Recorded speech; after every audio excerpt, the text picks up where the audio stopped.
This is a tech review.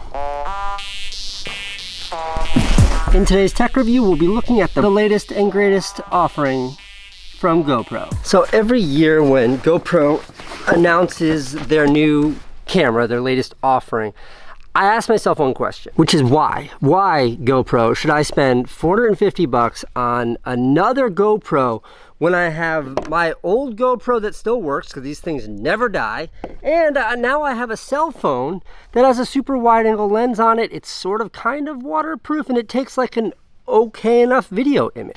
And that existential question is kind of all I care about and all I'm gonna focus on in this review.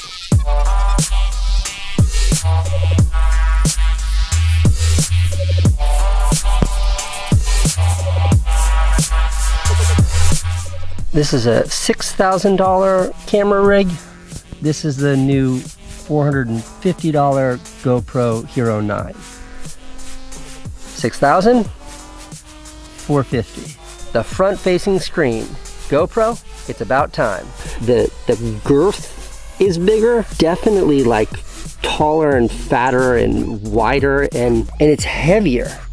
There's this like fetish with especially like cell phones and small cameras as well, to get them as small as possible. In fact, remember when GoPro launched that's like tiny GoPro called the GoPro Session, and it was so small in the commercial for it, a guy had it in his mouth and you could see out of his mouth while the dentist was like working on his teeth. But you had to sacrifice everything. Like the battery didn't last long, it didn't have any buttons on it, there was no interface. I don't need to film myself at the dentist. This new GoPro, which is bigger, I can still attach to a helicopter blade. I can still put on my surfboard. I can still attach to my bike or my truck or whatever I want to do. It's small enough. But what you get in return for that increase in size, which is negligible, is you get like a much bigger battery. You get a proper front-facing screen that lets you frame your shots, and it makes it easier for vlogging, and when you attach it to something, you can actually see what you're shooting. Like, small enough is totally good enough. I don't need them to be tiny. And about GoPro's biggest competitors. They make a good product, but after using the 9 for like a week and a half, you realize GoPro's learned a lot in 9 generations of making this camera. And that's particularly embodied in this new device. So when tech companies launch a new product, they typically have like launch events. Last year's, for example, GoPro's launch event was at a water park. So like you could test out the product and stuff, but it was also like a fun day at a water park. But we're in the midst of a global pandemic, so like can't have any fun events. So what do? The GoPro Dune Buggy. Come on!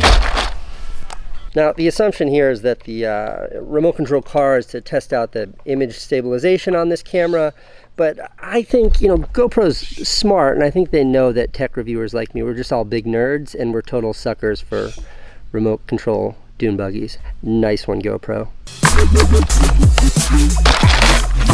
All right, so try to pay attention to how good the stabilization is. I'm not doing any stabilizing in post here. Everything you see is in camera.